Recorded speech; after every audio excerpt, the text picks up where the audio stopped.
اللہ الرحمن الرحیم الصلاۃ والسلام علیکہ یا سیدی یا رسول اللہ الصلاۃ والسلام علیکہ یا سیدی یا حبیب اللہ۔ باب دوم، مکاتب سے کون سی شرائط جائز ہیں، اور جس نے کوئی ایسی شرط لگائی جس کی اصل کتاب اللہ میں نہیں، تو اس کا کیا حکم؟ اس باب میں حضرت ابن عمر رضی اللہ تعالی عنہ کی روایت بھی ہے، جو وہ نبی کریم صلی اللہ علیہ وآلہ وسلم سے بیان کرتے ہیں۔ حضرت عائشہ رضی اللہ تعالی عنہ سے روایت ہے کہ حضرت بریرہ رضی اللہ تعالی عنہ ان کے پاس اپنے معاملہ مکاتبت میں تعاون لینے کے لیے حاضر ہوئیں۔ ابھی تک انہوں نے اپنے بدلے کتابت سے کچھ بھی ادا نہیں کیا تھا۔ حضرت عائشہ رضی اللہ تعالی عنہ نے ان سے فرمایا، تم اپنے مالکان کے پاس جاؤ، اگر وہ پسند کریں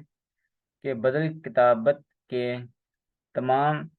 باقی ماند رقم میں یکمشت ادا کر دوں اور تمہاری واللہ میرے ساتھ قائم ہو تو میں ایسا کر سکتی ہوں۔ حضرت بریرہ رضی اللہ تعالی عنہ نے جب یہ صورت اپنے مالکان کے سامنے رکھی تو انہوں نے اس سے ماننے سے انکار کر دیا اور کہا، اگر وہ تمہارے ساتھ ثواب کی نیت سے ایسا کرنا چاہتی ہیں تو بلا شبہ کریں، لیکن تیری ولا ہمارے لیے ہوگی۔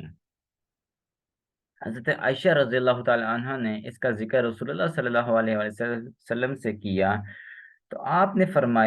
ان سے فرمایا تو خرید کر اسے آزاد کر دیں، ولا تو اسی کا حق ہے جو آزاد کرتا ہے۔ راوی کا بیان ہے کہ پھر رسول اللہ صلی اللہ علیہ وآلہ وسلم نے لوگوں سے خطاب کیا اور فرمایا، لوگوں کا عجیب حال ہے، وہ ایسی شرطیں لگاتے ہیں جن کی کوئی اصل کتاب اللہ میں نہیں ہے۔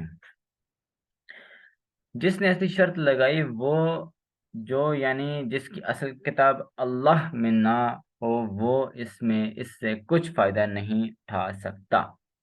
اگرچہ ایسی شرطیں ہی کیوں نہ لگائیں، اللہ کی شرط ہی مبنی پر حق اور زیادہ مضبوط ہے۔ فائدہ، جو شرائط اللہ کی کتاب میں نہیں ہیں، حافظ ابن حجر رحمۃ اللہ تعالی علیہ نے امام ابن خزیمہ کے حوالے سے اس کا مفہوم ان الفاظ میں بیان کیا ہے کہ اللہ کے حکم سے اس کا جواز یاد جو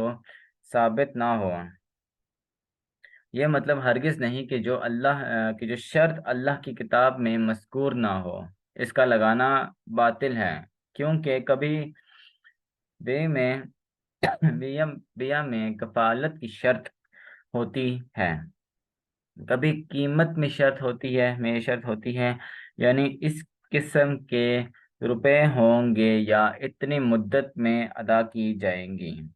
یہ شرطیں صحیح ہیں اگرچہ اللہ کی کتاب میں ان کا ذکر نہیں۔ حضرت عبداللہ بن عمر رضی اللہ تعالی عنہ سے روایت ہے، انہوں نے فرمایا کہ ام المؤمنین حضرت عائشہ رضی اللہ تعالی عنہ نے ایک لونڈی خرید کر اسے آزاد کرانا چاہا تو اس کے مالکان نے کہا، وہ اس شرط پر اسے خرید سکتی ہیں کہ اس کی ولا کی ہم خود مالک ہوں گے۔ رسول اللہ صلی اللہ علیہ وآلہ وسلم نے فرمایا، یہ شرط تمہیں خریدنے سے نہیں روک سکتی، کیونکہ ولا کا مالک تو وہی ہے جو آزاد کرے۔